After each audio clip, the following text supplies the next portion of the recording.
हरे कृष्णा। अध्याय 9 श्लोक नंबर 29। समोहम सर्वभूतेषु न मे द्वेषोऽस्ति न प्रिय ये भजन्ति तु मां भक्त्या मयि ते तेषु चापि अहम्। इसका अर्थ, मैं न तो किसी से द्वेष करता हूँ, न ही किसी के साथ पक्षपात करता हूँ। मैं सबों के लिए समभाव हूँ, किंतु जो भी भक्ति पूर्वक मेरी सेवा करता है वह मेरा मित्र है, मुझ में स्थित रहता है और मैं भी उसका मित्र हूँ।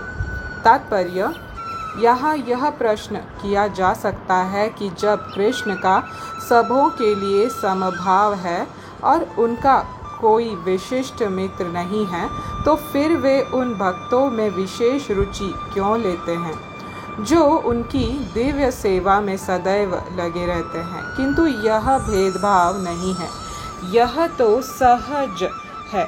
इस जगत में हो सकता है कि कोई व्यक्ति अत्यंत उपकारी हो, किंतु तो भी वह अपनी संतानों में विशेष रुचि लेता है। भगवान का कहना है कि प्रत्येक जीव, चाहे वह जिस योनि का हो, उनका पुत्र है। अतः वे हर एक को जीवन की आवश्यक वस्तुएं प्रदान करते हैं।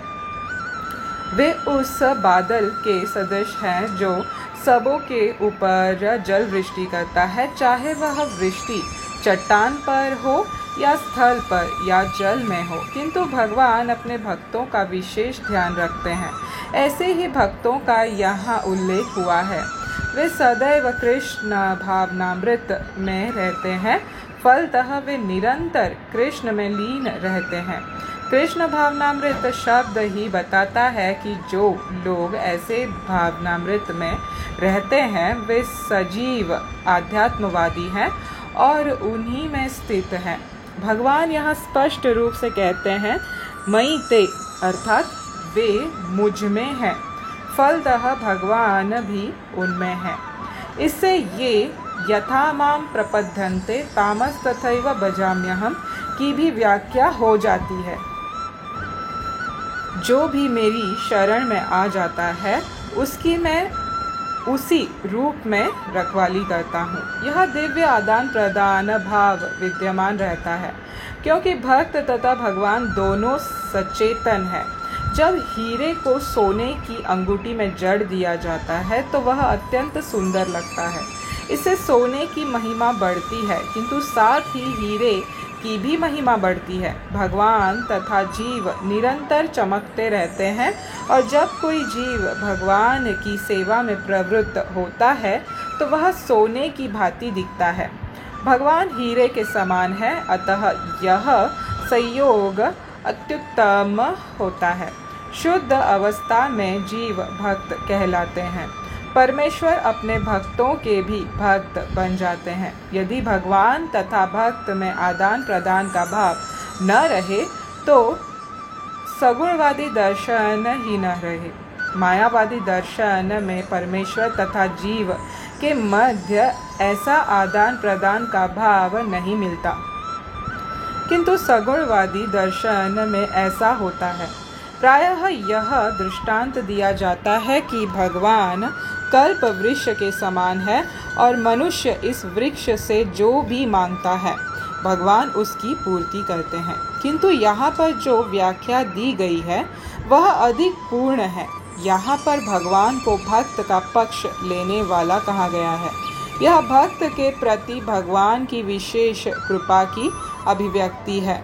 भगवान के आदान प्रदान भाव को कर्म के नियम के अंतर्गत नहीं मानना चाहिए।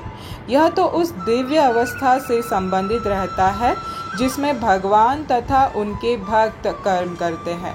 भगवत भक्ति इस जगत का कार्य नहीं है, यह तो उस आध्यात्म जगत का अंश है जहाँ शाश्वत आनंद तथा ज्ञान का प्राधान्य रहता है। हरे कृष्णा। तो ये था श्रीला प्रभुपाद जी द्वारा दिया हुआ तात्पर्य।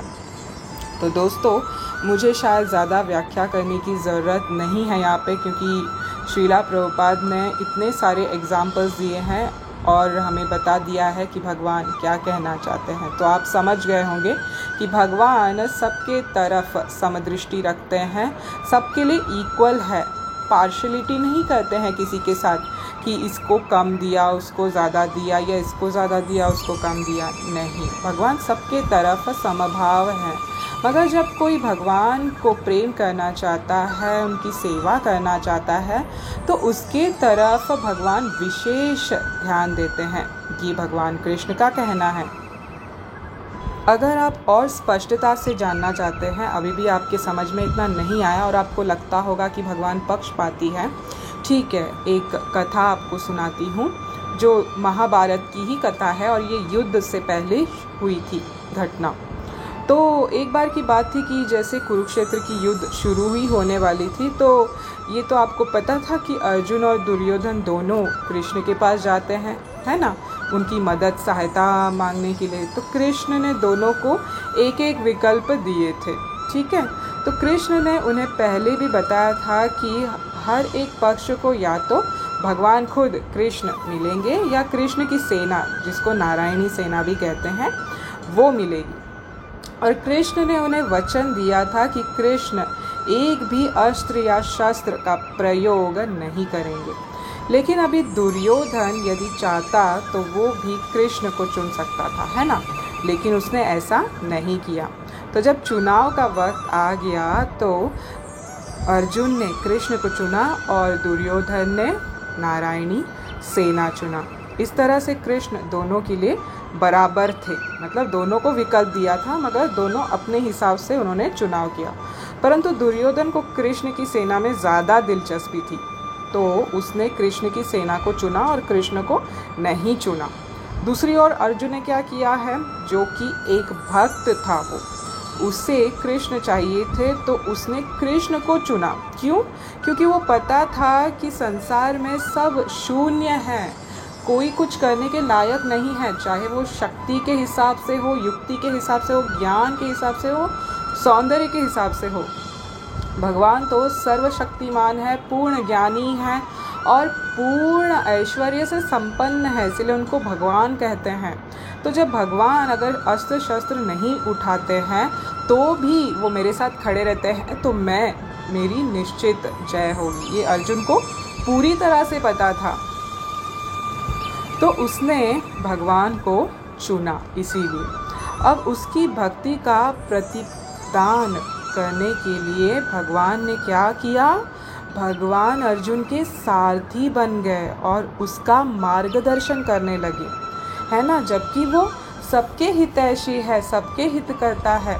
मगर जब अर्जुन ने ये स्पेशल रुचि दिखाई, प्रेम दिखाया, भक्ति दिखाया कि भगवान आपसे बढ़कर और कोई मेरी मदद नहीं कर सकता है और आप ही सबके हितकारी है, तो भगवान ने स्पेशल ध्यान दिया। तो इसका मतलब ये नहीं कि वो कौरवों को इग्नोर किए और सिर्फ पांडवों को ही उन्होंने जय दिया। हार कर भी कौरव जो हैं उन्होंने मुक्ति पाया, भगवान कृष्ण के पास वो चले गए, क्योंकि वो सब कुरुक्षेत्र की युद्ध भूमि में थे और भगवान उनके सामने थे। तो सब भगवान के सामने हो रहा था, तो भगवान का दर्शन लेते लेते अगर कोई जीव अपना शरीर त्यागता है तो उसको निश्चित ही मुक्ति मिलता है ना। तो किसी का नुकसान नहीं हुआ। तो दुर्योधन के पक्ष का भी अच्छा किया भगवान ने, और अर्जुन का तो वो स्वयं खड़े रह के मार्गदर्शन कर रहे थे और सारथी बने। सोचिए, सारथी एक बहुत निम्न जाति का एक काम है, वो भगवान ने स्वीकार किया अपने भक्त के लिए।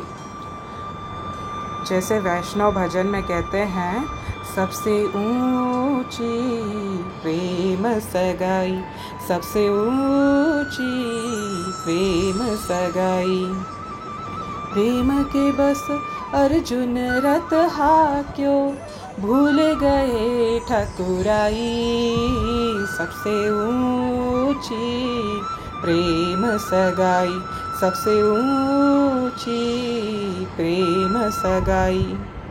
इस तरह हमें ये समझ में आता है कि भगवान भी एक के प्रति विशेष स्नेह नहीं रखते, परंतु जो उनकी सेवा करना चाहता है वे उसका प्रत्युत्तर भी देते हैं, आदान प्रदान करते हैं।